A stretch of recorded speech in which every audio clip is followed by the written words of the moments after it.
The album is called Crime of Passion. We had the idea of this album 2 years ago when we were recording EP. We wanted it to make the professional impression. So we were inspired a lot by John Fowles' novel The Collector.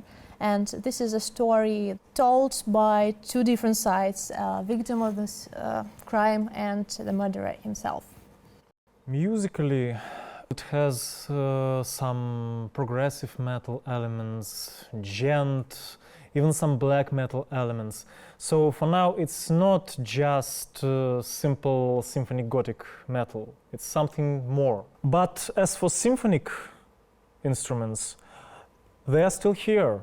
We can hear a lot of symphonic arrangements in Beauty and the Beast, in Beauty Meant to Kill, and so on. But on the other hand, the song My Little Demon has almost no symphonic arrangements. And all this forms consistent and not trivial picture. We try to make some kind of mono-rock opera. That's why album has real leitmotifs and instrumental parts which are there not for the sake of being there, but for revealing the emotions of characters and their personality. Well, when we released EP, we had 4 independent tracks there. 2 of them were darker, the other were a bit lighter, but in general the album has much more darker vibe than the EP. The story here doesn't have any happy ending, and you just witness how it reveals from song to song, leading to a very unhappy ending.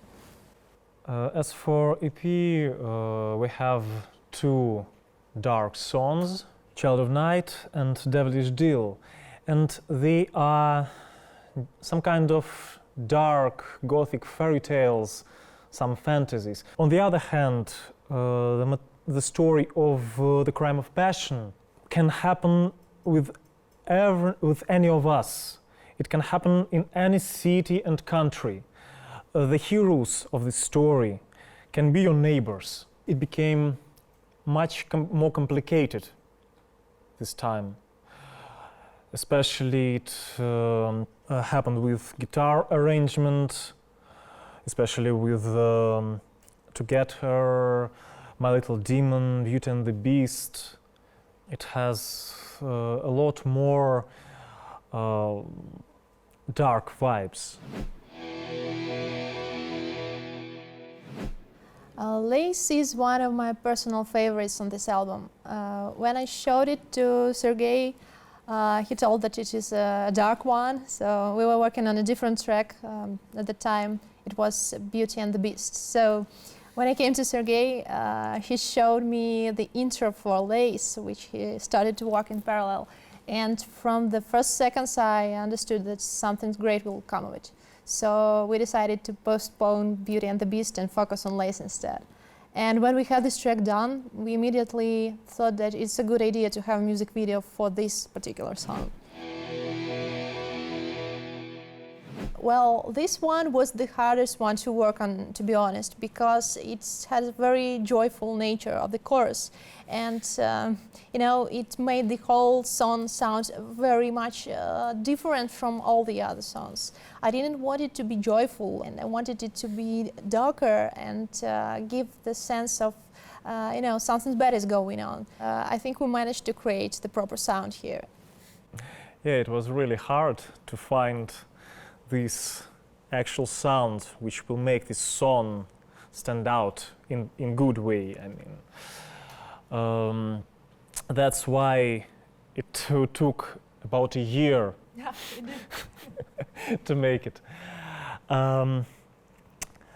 This particular song has some black metal elements in its arrangement. We have very heavy guitars, we have blast beats, we have very dark atmosphere, very powerful symphonic ending, and so on. This song had two versions, the heavy one and the acoustic one, and we released it as a single. To say the truth, I was just so impatient and I didn't want to wait till we have the whole album. So we didn't plan to release it in the first place, but when we got the track, I thought that we must release this one. This one is the second personal favorite from the album, and it's some kind of an experiment because it's a duet. So it's the first song where you can hear Sergei's vocals, not in the back vocal, but as one of the performers. It's something like a dialogue, a negotiation between the abductor and the victim. It happens when the victim doesn't yet understand that the point of no return is already past and there is no happy ending in the story. And musically it's very heavy and I love the sound. It's very close to classical rock opera duet. We have two characters and this is definitely not a love song. And the problem is the hunter cannot hear his prey.